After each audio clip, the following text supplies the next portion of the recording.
दोस्तों हम देख रहे हैं ओपन स्कूल 2021 का एग्ज़ाम पेपर का पूरा सॉल्यूशन। 315 कोड है, विषय है इतिहास। चलिए इसको देखते हैं फटाफट इसके सॉल्यूशंस को। और जिसने क्वेश्चन पेपर भेजा है उसने थोड़ा सा इसका प्रिंट जो है ब्लर भेजा है, तो इस टाइप का पेपर है जो आप देख पा रहे हैं। लेकिन मैंने फिर भी इसका सॉल्यूशन बना दिया है। काफ़ी रिक्वेस्ट आ रही थी कि इसके सॉल्यूशंस बनाए जाएं। पहला क्वेश्चन है, हड़प्पा किस नदी के किनारे पर स्थित है? तो इसका आंसर हो जाएगा सिंधु नदी। दूसरा, इंडिका के लेखक कौन है? तो मैग्नेथीज जो थे, बी ऑप्शन इसमें करेक्ट करना था। तीसरा क्वेश्चन है, पानीपत का प्रथम युद्ध किस किस के बीच हुआ था? तो बाबर और इब्राहिम लोदी के बीच जो है प्रथम युद्ध हुआ था। नेक्स्ट जो है, दिल्ली सल्तनत का संस्थापक कौन था? तो कुतुबुद्दीन ऐबक जो है इसका राइट आंसर। उसके बाद में वास्को डी गामा किस देश का निवासी था? तो पुर्तगाल का निवासी था वो। नेक्स्ट क्वेश्चन की बात करें तो यहाँ पर पूछा गया है आपसे वही चीज़, और उसको यहाँ पर हमने इंग्लिश में आंसर दे दिए हैं। तो जैसे सिंधु आ जाएगा, यहाँ पे मैग्नेथीज आ जाएगा, यहाँ पर आपका बाबर और इब्राहिम लोदी, ये कुतुबुद्दीन ऐबक, और इस तरह से आपका पुर्तगीज़। और आगे चलते हैं हम खालिस्तान की तरफ। खालिस्तान की बात करें तो वीडियो को पॉज करके देख लेना अगर आपको ज़्यादा जल्दबाजी लग रही हो या फिर वीडियो फास्ट हो तो। और सारे के सारे सॉल्यूशंस आप डिस्क्रिप्शन बॉक्स में देख सकते हैं। प्लेलिस्ट वहाँ पे दी गई है आपके एमपी बोर्ड की, उसके अंदर आपको सब कुछ मिल जाएगा। तो उसमें देख सकते हैं आपके ओपन स्कूल के जो प्लेलिस्ट है वो डाल रखी है। यहाँ पर देखेंगे तो रिक्त स्थानों की पूर्ति, तो तुजक ए जहांगीर के लेखक जहांगीर थे। दूसरा, सिक्कों के अध्ययन को मुद्रा शास्त्र कहते हैं। तीसरे में आपका अलाउद्दीन खिलजी ने बाजार नियंत्रण हेतु अनेक सुधार किए। चौथे में ईस्ट इंडिया कंपनी की स्थापना, अगर 1600 लिखा है तो भी सही है, और 31 दिसंबर 1600 लिखा है तो भी सही है।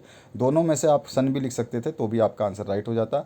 आर्य समाज के संस्थापक दयानंद सरस्वती थे। तो इसी को इंग्लिश वर्जन में यहाँ पे लिख दिया गया है। इंग्लिश वर्जन जो स्टूडेंट इंग्लिश मीडियम के थे उनके लिए यहाँ पर इंग्लिश का जो वर्जन है वो दे दिया है। यहाँ पे आपको 1600 भरना था, और यहाँ पे दयानंद सरस्वती।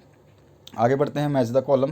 तो आपको सही जोड़ियाँ बनानी थी। तो पहला जो साइमन कमीशन है वो लाला लाजपत राय जो थे उसके अंदर थे। इसके बाद में होम रूल जो आपका था ये बाल गंगाधर तिलक आ जाएगा। प्रथम विश्व युद्ध में ड्यूक फ्रॉज फर्नांडिस आ जाएगा। उसके बाद में परमाणु विज्ञान जो है वैज्ञानिक जो है वो अल्बर्ट आइंस्टाइन, और महान अर्थशास्त्री अमर्त्य सेन हैं। ठीक है, ये सही ऑप्शन थे, यानी कि आपको इसको अमर्त्य सेन को इससे मैच कर देना था। बाकी सारे आपके सामने मैच कर रखे हैं, और अमर्त्य सेन को मैंने कलरफुल में लास्ट ऑप्शन था इसीलिए उसको सामने सामने मैच कर दिया।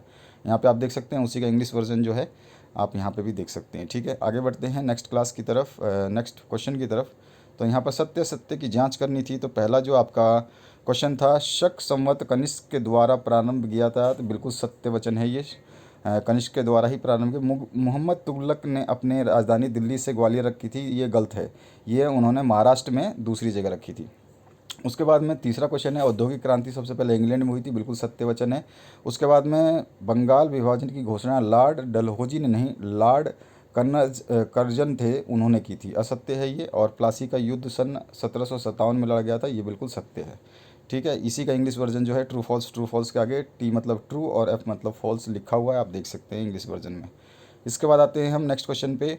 तो एक एक वर्ड में या एक वाक्य में उत्तर देना था। सबसे पहले, हड़प्पा संस्कृति या हड़प्पा सभ्यता में कांसे की कर्तनिकी की नर्तकी की मूर्ति किस स्थान पर मिली थी? तो मोहनजोदड़ो में मिली थी। 1857 ईस्वी के विद्रोह का प्रारंभ सर्वप्रथम मेरठ से हुआ था। और वंदे मातरम गीत के रचयिता बंकिम चंद्र हैं, बंकिम चंद्र चटर्जी जो पूरा नाम है इनका। आप इतना भी लिखेंगे तो पूरा आंसर सही है, कुछ भी नंबर नहीं कटेगा। जजिया कर किस मुगल शासक ने समाप्त किया था? तो अकबर ने किया था। लास्ट ईयर भी क्वेश्चन रिपीट हुआ था। द्वितीय विश्व युद्ध के पश्चात अंतर्राष्ट्रीय शांति बनाए रखने के लिए किस संघ का संस्थापन हुआ था? तो वो आपका जो निर्माण हुआ था राष्ट्र संघ का। ठीक है, उसका इंग्लिश वर्जन यहाँ पे लिखा हुआ है, मोहनजोदड़ो, मेरठ, बंकिम चंद्र और अकबर और द यूनाइटेड नेशंस। ठीक है, इसके बाद आते हैं हम छठे क्वेश्चन पे। पाषाण युग से क्या आप समझते हैं ये बताना है। तो यहाँ पर इसका आंसर लिखा हुआ है। मैं आपका टाइम ज़्यादा ना लेते हुए आप आराम से वीडियो को पॉज करके देख लेना। तो पूरा का पूरा सॉल्यूशन जो है आपकी बुक से है, एक भी क्वेश्चन इधर उधर से नहीं लिया गया है, सारा का सारा आपकी बुक से ही क्वेश्चन आए हैं। और काफ़ी अच्छे क्वेश्चंस इस बार अलग पैटर्न में, मतलब अलग क्वेश्चंस को उठा करके डाला गया है। ठीक है, तो यहाँ पर आप देख सकते हैं छठा क्वेश्चन जो है आपका पूछा गया है कि इस समय में रहने वाले प्राचीन जो मानव थे वो पत्थर के औजार वगैरह से अपने शिकार वगैरह करते थे, इसीलिए इस मानव चरण के इतिहास को पाषाण युग के नाम से जाना जाता है। और जैन धर्म की दो विशेषताएं कौन कौन शाखाएं कौन सी है, तो एक है दिगंबर, एक है श्वेतांबर। और उनमें महत्वपूर्ण अंतर क्या है कि ये साधु संत नग्न थे दिगंबर वाले, और श्वेतांबर वाले साधु जो थे वे श्वेत वस्त्र धारण करते थे। ये इनके बीच में अंतर है। इसके बाद में आते हैं 8वें क्वेश्चन की तरफ। 8वां क्वेश्चन जो है, मध्यकाल के दौरान भारत में किन फसलों का आगमन हुआ, उनके 4 नाम आपको लिखने हैं। तो मध्यकाल में आपके जो है यहाँ पर मध्यकाल में मुख्य खाद्य फसलें जो है जिनका उत्पादन किया जाता था वो थी गेहूँ, चावल, जिसको जई भी बोलते हैं, बाजरा, ज्वार, और अनेक प्रकार की दालों में थी चना, अरहर, मूंग, मोठ, उड़द, ये सारी। और अगर नकदी फसलें इसमें बात अगर करी जाए तो मैं बता देता हूँ आपको, लिखा है मैंने, नकदी फसलें पूछ ले मध्यकाल के तो आप लिख सकते हैं गन्ना, कपास, नील जो कि रंगाई के काम आता है, अफीम, रेशम आदि। ठीक है, ये सारी चीज़ें जो है आपके मध्यकालीन युग की फसलें हैं उसके दौरान की। 9वां क्वेश्चन है, वास्तुशिल्प के क्षेत्र में मध्यकालीन युग में 2 प्रमुख परिवर्तनों को आपको लिखना है। तो मध्यकालीन में वास्तुशिल्प की नई शैलियों तथा नए रूप ने जन्म लिया। इस काल में मेहराब तथा गुंबद नए स्थापत्य संयोजन बने। चूने, सीमेंट, पानी और रेत के मिश्रण के भवन तथा मकान निर्माण में प्रयोग ने सॉरी चूने, सीमेंट, पानी और रेत के मिश्रण के भवन तथा मकान निर्माण में प्रयोग ने भवन तकनीक को एकदम बदल दिया। और मेहराबों का विकास इस युग की स्थापत्य कला का मुख्य विशेषता जो थी, मेहराब जो इसकी मुख्य विशेषता थी। 10वां क्वेश्चन जो है पूछा गया आपसे, प्रथम विश्व युद्ध के में कौन से नए हथियार जो है उपयोग में लाए गए थे, तो आपके नाम इनके जो लिखने थे, हवाई जहाज़ था, टैंकर थे और पनडुब्बियाँ थी। यही बस इसके नाम लिखने थे आपको, 2 नंबर आपको मिल जाते। 11वां जो क्वेश्चन है, इसमें सिंधु घाटी सभ्यता हड़प्पा सभ्यता क्यों कहते हैं, तो सिंपल है, सिंधु घाटी सभ्यता को हड़प्पा सभ्यता इसलिए कहते हैं क्योंकि हड़प्पा का वह पहला स्थान था जहाँ पर इस सभ्यता के अवशेष प्राप्त हुए थे। ठीक है, इसका और पार्ट भी आप कर सकते थे, वो आपकी मर्जी है। इसके बाद में 12वां जो क्वेश्चन है, राष्ट्रीय आंदोलन सन 1919 के बैसाखी के दिन का महत्व आपको बताना है। 3 नंबर का क्वेश्चन है, तो 13 अप्रैल सन 1919 को बैसाखी मेले को मतलब जलियांवाले बाग का हत्याकांड के नाम से जाना जाता है, इसके बारे में आपको लिखना था। ठीक है, 13वें क्वेश्चन के बाद अब 12वें के बाद 13वां देखते हैं। 13वें में आपसे पूछा गया है कि किन विशिष्ट मुद्दों पर असहयोग आंदोलन की शुरुआत की गई। और ऑप्शन में 1857 के पूर्व भारतीय सिपाहियों की तकलीफ़ें क्या थी, तो मैंने ऊपर वाला जो किया है, किन विशिष्ट मुद्दों पर असहयोग आंदोलन जो है स्टार्ट किया गया, तो यहाँ पर वो गांधी जी ने सरकार से कुछ मांगे रखी थी और उन मांगों को सरकार ने ठुकरा दिया था। और जो इसकी मांगों को ठुकराने के बाद में क्या है, गांधी जी ने चेतावनी दे दी थी और उसके अनुसार ये जो आंदोलन शुरू हुआ था। और इसके जो महत्वपूर्ण मुद्दे जो बाद में चेंज करके मतलब उसको विस्तारित रूप से कहा गया, तो वो थी स्वदेशी को बढ़ावा देना, खासकर हस्तकरघा और बुनाई, हिंदुओं में अस्पृश्यता का अंत, और तीसरा हिंदू मुसलमान एकता को बढ़ावा। ये 3 पॉइंट मुद्दे थे। और चाहें तो आप ये मुद्दे अगर आपने ऊपर से लिखा हुआ है तो ये भी मुद्दे आपके काम के जो हैं सारे के सारे आएंगे। ठीक है, तो कोई दिक्कत नहीं है, आप में से कुछ भी अगर मिलता जुलता लिखते हैं तो आपको नंबर मिल जाने हैं। 14वां क्वेश्चन है, साइमन कमीशन का भारतीयों ने बहिष्कार क्यों किया। और ऑप्शन में है, लॉर्ड क्लाइव ने दोहरी या दैधात्मक जो है शासन प्रणाली की शुरुआत क्यों की थी। तो इसका हमने साइमन कमीशन की शुरुआत जो है बहिष्कार क्यों हुआ था वो हमने लिख दिया है। 1927 में ब्रिटिश सरकार ने सर जॉनसन साइमन की अध्यक्षता में साइमन कमीशन नियुक्त किया और इसका बहिष्कार जो है होने लगा और इसके पूरे संगत दे दिए हैं आपको आंसर में, तो आप इसको पढ़ सकते हैं, आराम से देख सकते हैं। इसके बाद आते हैं हम नेक्स्ट क्वेश्चन की तरफ। तो नेक्स्ट क्वेश्चन आपसे पूछा गया, आधुनिक भारत के इतिहास में सन 1947 को विजय और त्रासदी दोनों वर्ष क्यों कहा जाता है, या फिर बंगाल विभाजन का राष्ट्रीय आंदोलन पर क्या प्रभाव पड़ा।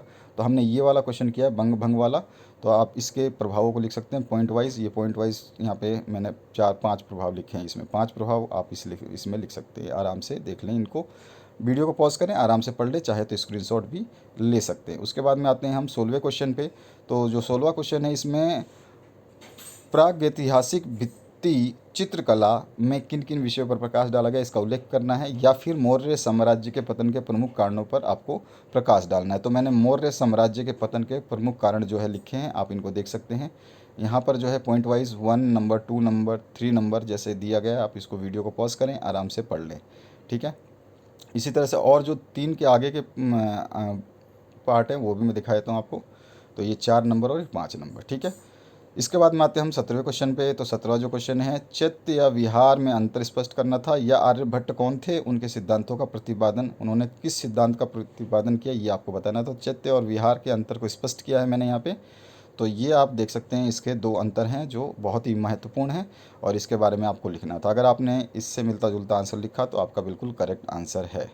इसके बाद में आते हैं हम नेक्स्ट क्वेश्चन की तरफ, जो कि 18वां क्वेश्चन है। दिल्ली सल्तनत के सिंहासन पर बैठते समय इल्तुशमिल के सम्मुख कौन कौन सी कठिनाइयाँ आई, या फिर ऑप्शन में था विजयनगर शासकों के कृष्णदेव राय को महानतम शासक क्यों माना जाता है, उसके बारे में। तो इसी क्वेश्चन को हमने किया विजयनगर वाला। तो यहाँ पर देखिए, आप आराम से पूरा का पूरा पैराग्राफ आराम से पढ़ेंगे तो आपको पूरा समझ में आ जाएगा। बहुत ही सरल लैंग्वेज में हमने इसको आंसर आपको दिया है, ताकि आप अभी आप एक बार पढ़ेंगे तो आपको ऐसा लगेगा कि अगर ये आपने पढ़ा होता है या फिर ये सोल्यूशन आपको मिल जाता तो आप एग्ज़ाम में आसानी से इन सब चीज़ों को लिख सकते थे, क्योंकि यहाँ पर बहुत ही साधारण वर्डों का यूज़ करके क्वेश्चन पेपर को सॉल्व किया गया है। इसके बाद में आते हैं 19वें क्वेश्चन की तरफ। तो 19वां जो क्वेश्चन है, इसमें पूछा है ईश्वर के निर्गुण और सगुण में रूप में अंतर बताना है। प्रत्येक के दो अनुयायियों के दो दो उदाहरण लिखने हैं, या फिर किन कारणों से ने अकबर में उदारता और सहिष्णुता की भावना का विकास किया, ये आपको बताना है। तो अकबर के जो भावनाओं का विकास हुआ उसके बारे में लिखा है। तो यहाँ से आप लेकर पहले पैराग्राफ को कंप्लीट देखेंगे तो आपको मज़ा आएगा, क्योंकि आपने जब पढ़ा होगा इतिहास तो शायद आपने ध्यान नहीं दिया होगा, लेकिन अभी आप जब इसको आंसर को देखेंगे तो आपको लगेगा कि वाकई में ये आंसर बहुत ही आसान था। तो इसको कंप्लीट आप देख सकते हैं आराम से, शांति से वीडियो को पॉज करिए। स्क्रीनशॉट लेना चाहें तो स्क्रीनशॉट भी ले सकते हैं। इसके बाद में आते हैं हम 20वें क्वेश्चन की तरफ। तो 20वां जो क्वेश्चन है, 1917 ईस्वी की क्रांति का रूस पर प्रभाव क्या पड़ा वो बताना था, या शहरीकरण का अर्थ और शहरीकरण के दो प्रभाव आपको लिखने थे। तो हमने 1917 ईस्वी की क्रांति का रूस पर जो प्रभाव था उसको पॉइंट्स वाइज हमने यहाँ पे लिख दिया। तो यहाँ पर देख सकते हैं पहला पॉइंट, दूसरा, तीसरा, चौथा और पांचवा पॉइंट आप देख रहे हैं। तो 4 पॉइंट तो आपके सामने कंप्लीट है। यहाँ पर आप देख सकते हैं, इनको वीडियो पॉज करके आराम से पढ़ लीजिए और मैं आगे के पॉइंट्स आपको दिखा देता हूँ। तो उसके बाद में आपके जो आगे के पॉइंट्स है क्लियर हो जाएंगे। 4 पॉइंट तक आपने देख लिए, मैं 5 पॉइंट के आगे दिखा रहा हूँ। तो 5 पॉइंट से लेकर 9 पॉइंट तक आप यहाँ पे देख सकते हैं। 10वां पॉइंट मैं नीचे दिखाऊंगा। तो ये 5 पॉइंट जो है प्रमुख थे। अब इसके आगे जो बात करूँ मैं, यहाँ पर आप आराम से जो है पूरा का पूरा कंप्लीट देख सकते हैं। तो आगे चलते हैं। यहाँ पर ये 9 ही पॉइंट थे, 10वां पॉइंट मैंने हटा दिया है। तो कोई बात नहीं है, आप चाहें तो 8 पॉइंट, 4 पॉइंट, 6 पॉइंट, ये ज़रूरी नहीं है कि आप जितने पॉइंट मैंने लिखे हैं उतने ही लिखने थे। उसमें से अगर 3-4 पॉइंट भी आपने लिखे हैं तो आपको नंबर पूरे मिल जाने थे। 21वां क्वेश्चन है, गांधार शैली की मूर्तियों की प्रमुख विशेषताएं बतानी थी, या अशोककालीन शिलालेखों के से उसके धम्म की प्रमुख विशेषताएं स्पष्ट करनी थी। तो गांधार जो कला है, शैली है, उसके बारे में हमने यहाँ पे आंसर दिया है, जिसके पॉइंट वाइज आंसर लिखे गए हैं मुख्य विशेषताओं के रूप में। तो आप यहाँ पे इनको देख सकते हैं। यहाँ पे 1, 2, 3 और 4 पॉइंट में मुख्य विशेषताओं को यहाँ पे विस्तृत किया गया है।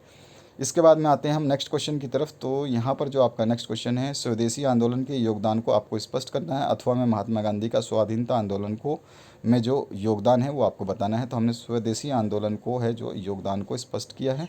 यहाँ पर आपका पॉइंट वाइज सब कुछ लिखा गया है ताकि आपको आसानी से समझ में आ पाए। तो इसमें स्वदेशी आंदोलन के योगदान की महत्व जो है वो आप देख सकते हैं आराम से।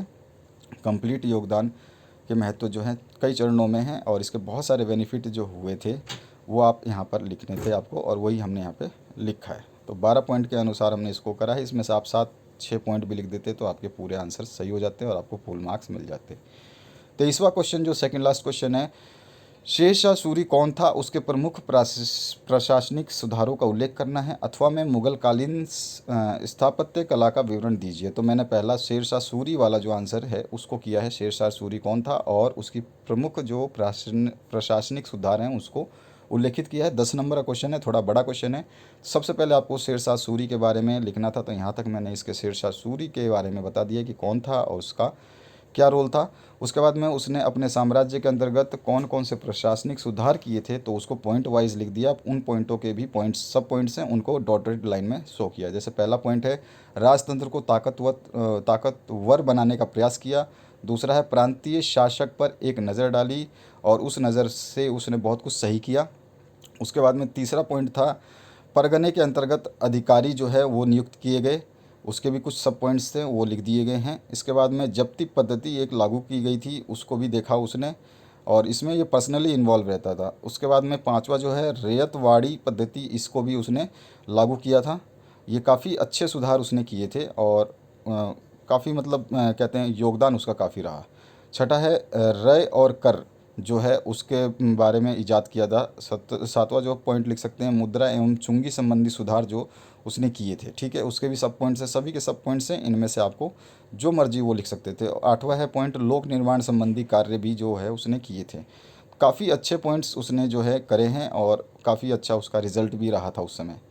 उसके बाद में आते हैं हम 24वां जो लास्ट क्वेश्चन है। 1857 के विद्रोह के प्रमुख नेताओं के नाम लिखने हैं और इसकी असफलताओं के कारणों का उल्लेख करना है। अथवा मैं 19वीं शताब्दी के प्रमुख सामाजिक सुधारकों के नाम लिखते हुए किन्हीं दो सुधारकों के विचार और कार्य लिखने हैं। तो मैंने पहला क्वेश्चन जो है यही किया, 1857 के विद्रोह के प्रमुख नेता और उसकी उसकी असफलता क्यों रही ये भी बताया है। तो सबसे पहले प्रमुख नेता में बहादुर शाह, झांसी की रानी, नाना साहब, बेगम हजरत, कुंवर सिंह और मौलवी अहमदुल्ला थे। ठीक है, ये 6 नाम तो आपके कंप्लीट लिखने थे, अगर 6 में से 5 भी लिखेंगे तो भी चल जाएगा। फिर 1857 की क्रांति की असफलता के प्रमुख जो कारण थे वो लिखे गए हैं यहाँ पे, पॉइंट वाइज लिख दिए गए हैं। तो पहला जो कारण था उसमें था संगठन और एकता का अभाव था, इसमें आपको 2-3 लाइनें लिख करके इसको डिस्क्राइब करना था। दूसरा है नेतृत्व का अभाव। तीसरा था परंपरा वादी हथियार जो थे वो पुराने टाइप के थे, उसमें उनके पास मॉडर्न टाइप के हथियार नहीं थे जो अंग्रेज़ों के पास सब कुछ था ऐसा। इसके बाद में अब जब अगले पॉइंट की बात करें तो सामंतवादी स्वरूप जो है वो भी इसका एक प्रमुख मुद्दा था, कारण था असफलता का। और बहादुर शाह द्वितीय की अनभिज्ञता जो थी वो सबसे बड़ा धूर्तता वाली परिणाम हुई। और उसके बाद में छठे की बात करें पॉइंट में तो समय से पूर्व और सूचना प्रसार में असफल क्रांति, यानी कि ये समय से पूर्व हुआ, ये अलग अलग जगहों पे सेम टाइम पे नहीं हुआ, यही सबसे बड़ी दिक्कत थी। और जब टुकड़ों में हुआ तो इसको आसानी से दबा दिया गया। सातवां है स्थानीयता। इसके बाद में आठवां हम लिख सकते थे इसमें पॉइंट जो है संपर्क भाषा का अभाव। इसके बाद अगला जो पॉइंट हम इसमें लिख सकते थे वो लिख सकते थे सीमित क्षेत्र। ठीक है, ये आपका इतने पॉइंट्स थे, इसमें से अगर आपने 6 पॉइंट या 7 पॉइंट लिख दिए होंगे तो आपका आंसर बिल्कुल सही है। और जो आपने अभी सॉल्यूशन देखा ये कंप्लीट सॉल्यूशन था आपके इस सब्जेक्ट का। और आशा करता हूँ इस वीडियो से आपको काफ़ी हेल्प मिलेगी। लाइक शेयर सब्सक्राइब आप करना चाहें तो कर सकते हैं, चैनल पे बना रहना चाहें तो बने रह सकते हैं और दूसरे के साथ में शेयर कर सकते हैं अगर आपको लगता है कि ये आपके हेल्पफुल जो है ये वीडियो आपके लिए हेल्पफुल रहेगी और दूसरों के लिए भी हेल्पफुल रहेगी। तो आशा करता हूँ इस वीडियो से आपको काफ़ी बेनिफिट मिला होगा, सारे आंसर्स आपने मैच कर लिए होंगे। और आगे की वीडियोस देखने के लिए बने रहिए, सारे सॉल्यूशंस जल्द ही अपलोड किए जाएंगे। सभी विषय के फुल सॉल्यूशंस देखने के लिए बने रहिए इस चैनल के साथ में। Thank you very much for watching this video.